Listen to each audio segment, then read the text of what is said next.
Case పెట్టినట్టయితే ఈ సెక్షన్ల కింద వాటిని ముందుకు తీసుకువెళ్ళడం అనేది కొంచెం ఆలస్యం అవుతుందా?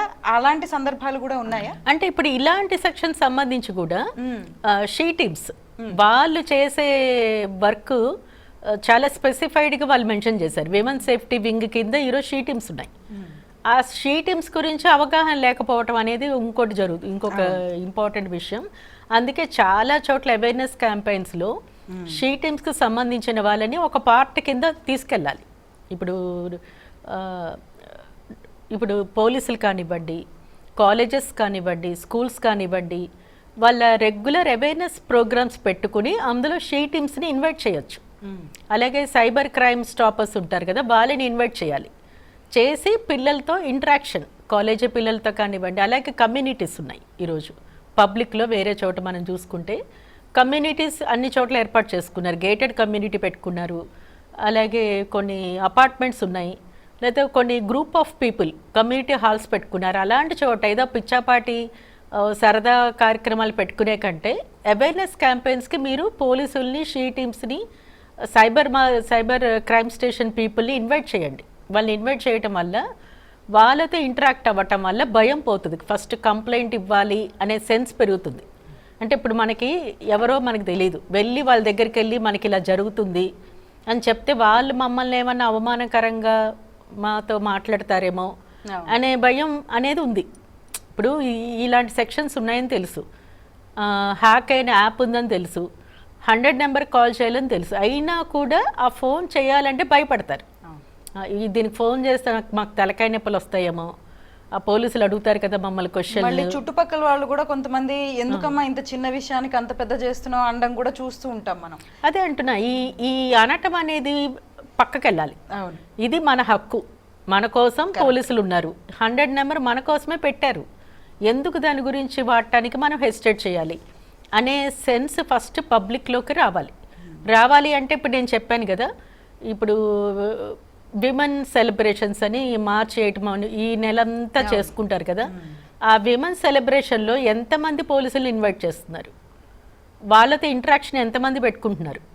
అంటే విమెన్ ఈరోజు సెలబ్రేట్ చేసుకోవాలంటే మనం ప్రశాంతంగా ఉన్నామా, మన ఫోన్స్ మనం ప్రశాంతంగా వాడుతున్నామా, మనం తీసుకునే ఫొటోస్ అవి మనకి ఆనందాన్ని ఇస్తున్నాయా, ఆనందానికి బదులు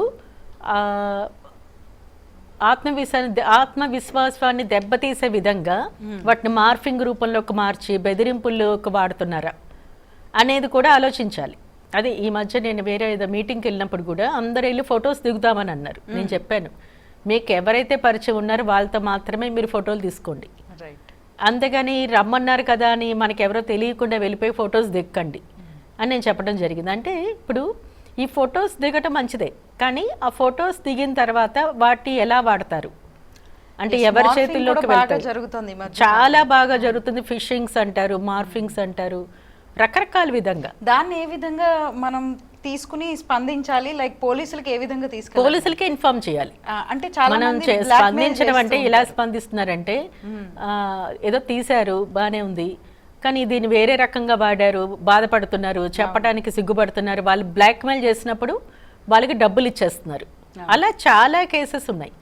సో ఇప్పుడు మా విమెన్ ప్రైడ్ అడ్వకేట్స్లో కూడా విమెన్ అడ్వకేట్స్ ఉన్నారు చాలామంది. సో ఫ్రీగా మా దగ్గరకు వచ్చి చెప్పుకోవచ్చు. ఒకవేళ ఇమ్మీడియట్గా మనకి రెమెడీ కావాలి, వెంటనే 100 నెంబర్ కాల్ చేయమని నేను చెప్తున్నాను. ఎందుకంటే ఎవరి పని వాళ్ళు చేయాలి కదా. 100 నెంబర్ కాల్ చేయడం వల్ల మీకు ఇమ్మీడియట్ రిలీఫ్ వస్తుంది, నేను చాలామందికి చెప్తూ ఉంటా. అలాగే చట్టాన్ని మన చేతుల్లోకి మనం తీసుకోవద్దు. ఇప్పుడు ఎవరైనా మనల్ని కొట్టడానికి వచ్చారు, ఆత్మరక్షణగా మనల్ని మనం ప్రొటెక్ట్ చేసుకోమని మన చట్టాలు చెప్తున్నప్పుడు మీ చేతిలో సెల్ ఫోన్ ఉంది కదా, దాంట్లో కెమెరా యాప్ ఉంది కదా, ఆ కెమెరా ఆన్ చేసి ఎందుకు ఫోటో తీయట్లేదు, మీరు ఎందుకు రికార్డ్ చేయట్లేదు? నేను అదే చెప్తున్నాను. ఏమైనా ఫస్ట్ మన చేతిలో ఉన్న ఆయుధాన్ని వాడుకోండి, ఆడియో రికార్డ్ చేయండి, వీడియో రికార్డ్ చేయండి, అది 100 నెంబర్ కాల్ చేసినప్పుడు వాళ్ళకి చూపించండి ఇది జరిగింది. మనల్ని మనం కాపాడుకోవటానికి, ఆత్మ సంరక్షణకి మనం తీసుకునే ఎలాంటి చర్య అయినా అది మనల్ని కాపాడుతుంది. చట్టం కూడా అది గుర్తిస్తుంది. మీరు ఇలా ఎందుకు చేశారని చట్టం మనల్ని అడగదు. మిమ్మల్ని మీరు కాపాడుకోవటం కోసం చిన్నగా మిమ్మల్ని మీరు సంరక్షించుకోవటానికి ఆపచ్చు ఎదుటి మనిషిని మన మీదకి వస్తున్నప్పుడు. దాని వీడియో తీయండి, ఇలాంటి జనరల్ అవేర్నెస్ అనేది ఈరోజు ప్రతి అపార్ట్మెంట్లో ప్రతి కమ్యూనిటీ చోట్ల మహిళలు ఎక్కడైతే గ్యాదర్ అవుతారో లేకపోతే ఒక ఫ్యామిలీస్ గ్యాదరింగ్ ఎక్కడైతే జరుగుతాయో అక్కడ ఈ అవేర్నెస్ క్యాంపెయిన్ చాలా చాలా అవసరం. ఆ అవేర్నెస్ క్యాంపెయిన్స్లో మీరు పార్ట్ ఆఫ్ పీపుల్గా ఎవరిని చేయాలంటే పోలీస్ పీపుల్నే చేయాలి, షీ టీమ్స్ వాళ్ళని చేయాలి.